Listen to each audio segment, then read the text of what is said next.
Meus queridos do YouTube, Fábio Costa do canal Zambujeiro enxertado na Oliveira. E hoje eu tenho uma dica de leitura para vocês. Cara, assim ó, sabe aquele autor que parece estar à frente do seu tempo, que parece não, que está à frente do seu tempo? O cara está simplesmente 70 anos à frente do seu tempo. O primeiro livro é de 1945, o segundo é de 1949. Só que a hora que você abrir, começar a percorrer as páginas, vai dizer assim, não pode.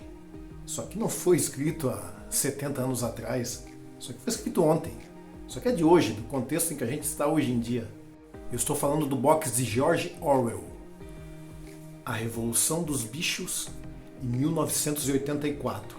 Essa edição da Pandorga, ela vem com essa luva. E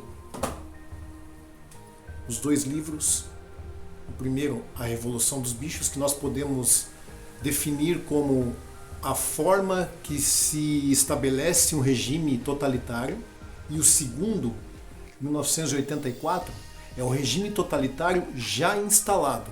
São dois livros sensacionais. Os dois livros são uma crítica a regimes totalitários socialistas. O próprio George Orwell, o autor, era um socialista. No entanto, ele era um socialista da ala trotskista.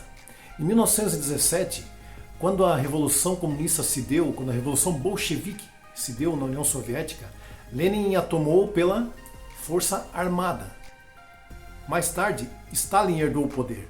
E Stalin teve um desentendimento com Trotsky, que era adepto de um socialismo colocado por etapas, implantado por etapas. O resultado é o mesmo, só divergem nos métodos de implantação. No entanto, a ala derrotada foi perseguida, e George Orwell era adepto ideológico desta ala perseguida, e acreditava num socialismo utópico ainda. E teceu críticas, viu os horrores que aconteceu na União Soviética de então, e escreveu de forma genial os dois livros. O primeiro livro, A Revolução dos Bichos, se passa numa fazenda fictícia chamada Solar, pertencente ao Sr. Jones, que representa o capitalismo. E os porcos eram os animais mais inteligentes da fazenda. Certo dia, um porco ancião chamado Major teve um sonho. E neste sonho, apresentava-se a ele um paraíso na terra em que não existiria mais os homens. E os animais não seriam mais oprimidos e viveriam em completa igualdade e prosperidade para todos.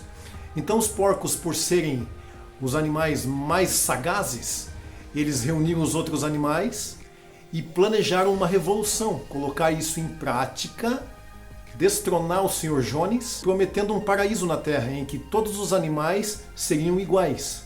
Mais tarde, nós vamos ver, como acontece em todo regime socialista, nós vamos ver que uns animais eram mais iguais do que os outros. E o segundo, também de uma leitura agradável, porém esse daqui assusta mais. Assusta mais porque por décadas, lembre-se, esse livro é de 1949, então por várias décadas, alguns acontecimentos aqui narrados pelo autor no livro foram simplesmente tidos como ficção e agora estão se tornando realidade. Como por exemplo a novilíngua. O governo decidia quais os vocábulos poderiam ser pronunciados e quais os que eram proibidos. Nós tínhamos aqui palavras que eram proibidas de se pronunciar. Outra coisa, não menos sinistra, o tal do Ministério da Verdade.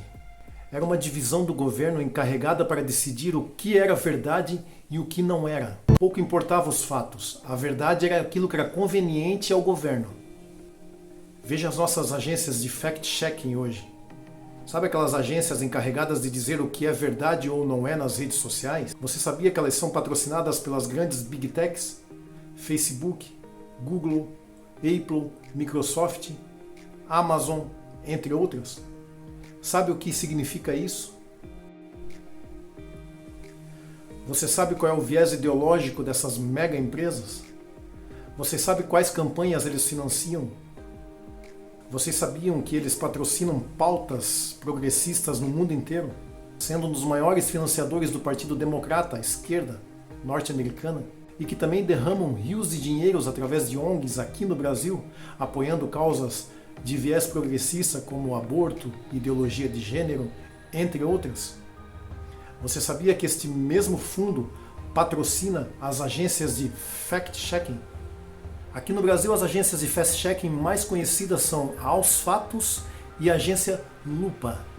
Só para título de exemplo, em 20 de julho de 2020, a editora da revista Oeste, Branca Nunes, publicou uma matéria provando, através de uma imagem da NASA, que não havia mais focos de incêndio relevantes na Amazônia. Ao mesmo tempo, estava circulando imagens de um mês antes com focos de incêndio na região. Então, a agência Aos Fatos pegou imagens de um mês antes, sobrepôs sobre a imagem da revista Oeste da atualidade e colocou o selo de fake news, trazendo prejuízo para a revista e para o autor da matéria. Então as verdades não estão mais sendo definidas pelos fatos, e sim pelo fato deles agradarem ou não um lado do espectro político e ideológico. Outra cena chocante que acontece com o protagonista Winston, que chama a atenção, e eu vou contar só essa para não te dar mais spoiler, é a questão da lavagem cerebral. Eles colocam ele numa sessão de tortura e querem que ele admita que 2 mais 2 é igual a 5. Não basta ele dizer isso, ele tem que acreditar nisso. É aquilo que o governo quer que seja, e não o que a realidade diz. E entre muitas outras coisas que ele escreveu 70 anos atrás, que está acontecendo claramente em nossos dias. Parece até que o Aldous Huxley, que é o autor de Admirável Mundo Novo também, uma outra utopia futurista que é espantosamente atual. São homens que parecem ter acesso, parece que tiveram acesso a informações privilegiadas. É assustador. Beleza, pessoal? Essa é a dica de hoje. Você está no Zambujeiro enxertado na oliveira. Curta, comente e compartilhe. Box George Orwell, A Revolução dos Bichos, em 1984. 2 obras sensacionais e assustadoras. Um abraço, Deus abençoe a todos e até o próximo vídeo.